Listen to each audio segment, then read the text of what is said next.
নমস্কার বন্ধুরা, আমি সুপ্রিয়া। আমার সুপ্রিয়া রান্নাঘরে আপনাদের সবাইকে অনেক অনেক অনেক ওয়েলকাম।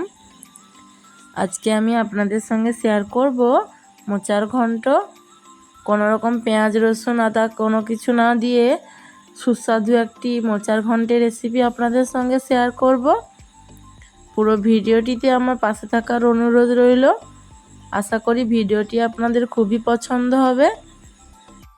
প্রথমেই আমি একটি পাত্রে জল নিয়ে নিয়েছি, আর জলের মধ্যে কিছুটা পরিমাণ গুঁড়ো হলুদ দিয়ে জলটাকে আমি ভালোভাবে মিশিয়ে নিয়েছি হলুদ গুঁড়োর সঙ্গে।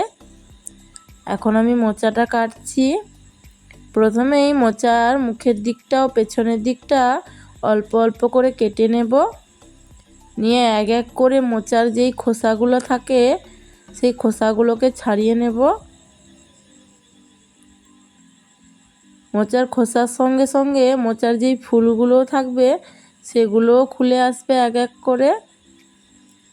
যতগুলো খোসা লাল থাকবে সেই লাল মোচার খোসার অংশগুলো ছাড়িয়ে দেব। লাল খোসাগুলো ছাড়ানো হয়ে গেলে দেখব ভেতরের দিকটা সাদা, তখন আর ছাড়ানোর কোনো প্রয়োজন নেই। এরকম যখন পুরোটা সাদা হয়ে থাকবে তখন আমি এখানে মাঝখান থেকে কেটে নিচ্ছি। দেখুন, মোচা কাটার সময় দড়ির মতন সাদা সাদা আঠার অংশগুলোকে আমি হাত দিয়ে দিয়ে বাদ দিয়ে দেব। বন্ধুরা, মোচা কাটার আগে অবশ্যই আপনারা হাতে অল্প পরিমাণ সরষের তেল নিয়ে মেখে নেবেন, তাহলে আর যখন মোচাটা আমরা কাটবো মোচার কষগুলো আমাদের হাতে লাগবে না। তারপর এইভাবে এরপর আমি লম্বা দিকে 4-5 বার কেটে নেব। তারপর আবার আর দিকেও 4-5 বার কেটে নেব। নেওয়ার পর গোল গোল করে কাটলেই ছোট ছোট কিউব কিউব হয়ে কাটা হয়ে যাবে মোচাগুলো। এইভাবে আমি মোচাটাকে কেটে নেব। আর মোচার যেই আঠার অংশগুলো সেগুলোকে আমি হাত দিয়ে তুলে তুলে ফেলে দেব।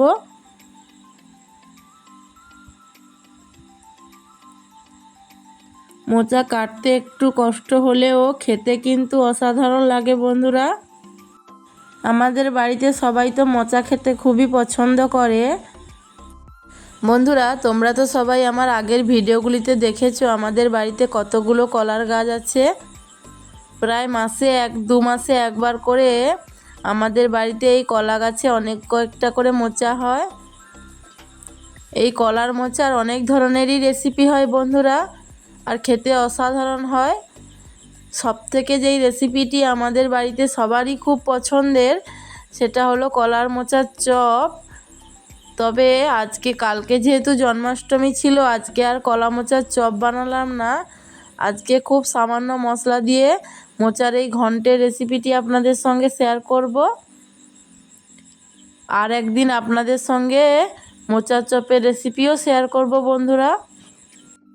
আপনাদের সঙ্গে কথা বলতে বলতে দেখুন আমার মোচাটাকে খুব ভালোভাবে আমি কেটে নিয়েছি। এখন আমি আর অর্ধেকটাকেও খুব ভালো করে কেটে নিচ্ছি ছোট ছোট করে একইভাবে। এখন আমি মোচার যেই ফুলগুলোকে ছাড়িয়ে রেখেছিলাম সেই ফুলগুলোকে ছাড়িয়ে নেব। প্রথমে একটি ফুলের মতন অংশ থাকে সাদা, সেই ফুলের অংশটাকে বাদ দিয়ে দেব। আর একটা লম্বা ডাঁটির মতন অংশ থাকে যেটা খুব শক্ত হয়, ওই অংশটাকে বাদ দিয়ে দিতে হয়। এইভাবে আমি পুরো সবগুলো ফুলের থেকে এই ডাঁটি ও ফুলটিকে বাদ দিয়ে দেব। এইভাবে সবগুলো ফুলকে ছাড়িয়ে তারপর ছোট ছোট করে কেটে নেব। এরকমভাবে সবগুলো ফুল ও ডাঁটিকে ফেলে দিয়ে ছোট ছোট করে কেটে নিয়ে আমি হলুদ জলের মধ্যে দিয়ে দেব।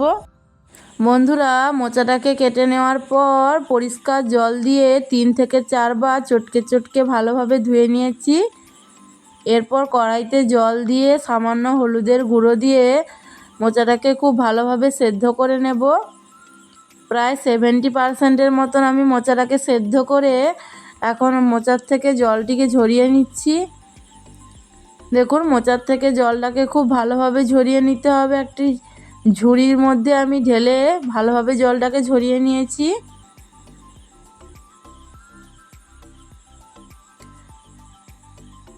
এখন দেখে নিন আমি আজকে মোচার ঘন্ট বানানোর জন্য কি কি ব্যবহার করছি।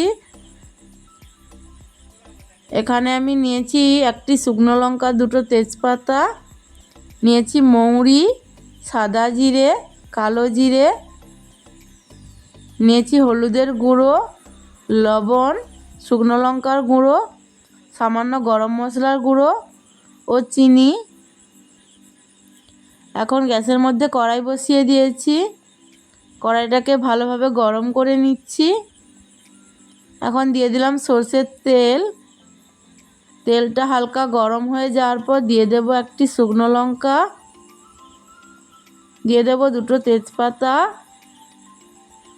দিয়ে দেব মৌরি, দিয়ে দেব সাদা জিরে, দিয়ে দেব কালো জিরে, দিয়ে হালকা ভেজে নেব। এর থেকে যখন হালকা সুন্দর একটা স্মেল বেরোবে ততক্ষণ পর্যন্ত খুব ভালো করে ভেজে নেব। এই রান্নায় আমি কোনো রকম কোনো পেঁয়াজ আদা রসুন কোনো কিছুই ব্যবহার করব না, একদমই সাধারণভাবে বানাবো। সামান্য পরিমাণ চিনি দিয়ে দিলাম, দিয়ে এখন সেদ্ধ করে রাখা মোচাগুলোকে দিয়ে হালকা করে ভেজে নেব। একদমই সাধারণভাবে বানানো এই রেসিপিটি খেতে কিন্তু অসাধারণ হয় বন্ধুরা।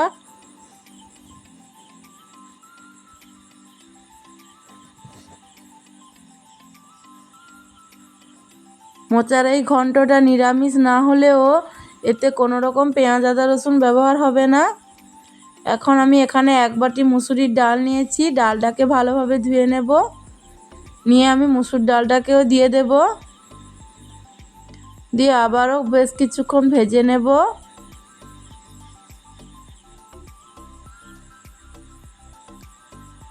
হালকা করে ভেজে নেওয়ার পর এখানে আমি দিয়ে দেব হলুদের গুঁড়ো, লঙ্কার গুঁড়ো ও লবণ।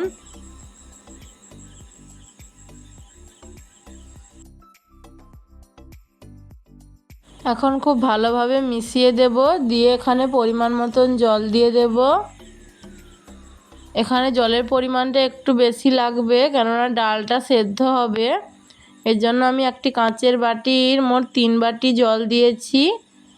আপনারা যদি লাগে বেশি তার থেকেও বেশি দিয়ে দেবেন, কেননা ডালটা খুব ভালোভাবে সেদ্ধ হবে। এখন ঢাকনা দিয়ে আমি প্রায় 15-20 মিনিটের মতন রেখে দেব। দেখুন এখানে আমার মোচার ডালটা খুব ভালোভাবে সেদ্ধ হয়ে গেছে।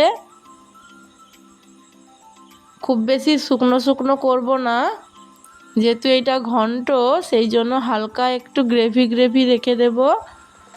এখন নামানোর আগে সামান্য গরম মশলা গুঁড়ো ছড়িয়ে দেব। আপনারা চাইলে এখানে 1 চামচ ঘিও দিয়ে নামাতে পারেন, তাতেও স্মেলটা খুবই সুন্দর হয়। আমি এখানে কোনো রকম ঘিটি কিচ্ছু দিইনি, একদমই হালকাভাবে বানিয়েছি। সামান্য মশলা দিয়ে হালকাভাবে এই রকম যদি মোচার ঘন্ট একবার খান তাহলে অসম্ভব সুন্দর লাগবে আপনাদের। আমার এই মোচার ঘন্টের রেসিপিটি যদি আপনাদের ভালো লেগে থাকে তাহলে অবশ্যই ভিডিওটিতে একটি লাইক করবেন আর কমেন্টে জানাবেন আমার ভিডিওগুলো আপনাদের কেমন লাগে। আর আমার এই চ্যানেলে যদি আপনারা নতুন হয়ে থাকেন অবশ্যই চ্যানেলটিকে সাবস্ক্রাইব করে পাশে থাকা বেল আইকনটি অন করে দেবেন, তাহলে আমার নিত্য নতুন ভিডিওগুলো আপনাদের কাছে খুব সহজেই পৌঁছে যাবে। আজকের মতন এই পর্যন্ত, সবাই ভালো থাকবেন, সুস্থ থাকবেন। আবারও দেখা হচ্ছে নতুন কোনো রেসিপি নিয়ে আপনাদের সঙ্গে।